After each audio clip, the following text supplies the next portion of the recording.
You guys are going to be heading out. When the military comes knocking, you're supposed to be at home if you've tested positive for coronavirus, but nearly 1 in 3 people haven't been.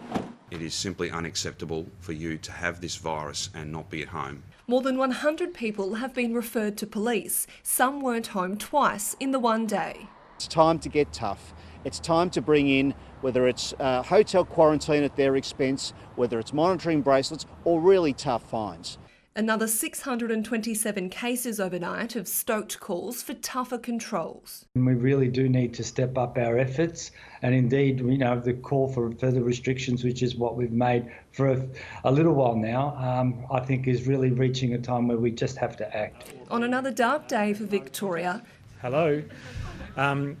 I'm still here. The Chief Health Officer says a New Zealand-style lockdown is being explored, but it will depend on the data. The impact on businesses, the impact on people's livelihoods, on their psychological and emotional wellbeing are all part of those considerations. The Beyonce building construction site in Melbourne CBD has been shut down after a dozen positive cases. The next stage of restrictions would likely include the closure of more non-essential businesses. That's little comfort for relatives of residents in more than 100 aged care homes now affected by the virus. John Jasinski's 95-year-old dad has today been removed from Epping Gardens. I put him in January. I'm sorry I did it. It's hurting me to do it. Now I could lose him. This is going to kill me.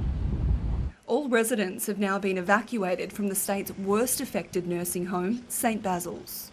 These decisions are not made lightly because we know there is a risk associated with moving very vulnerable people, particularly those that have dementia. More rule breakers were caught today. 2 people were arrested and 18 fined for protesting against wearing face masks. I would rather see them stand there naked with a mask on than not have a mask. We know that masks are a really important intervention. The Premier's given his strongest indication yet that another stage of restrictions are on the way, likely focusing on containing outbreaks at large workplaces, but also mystery cases in the community. He may also need to consider stronger measures to convince infected people to stay home.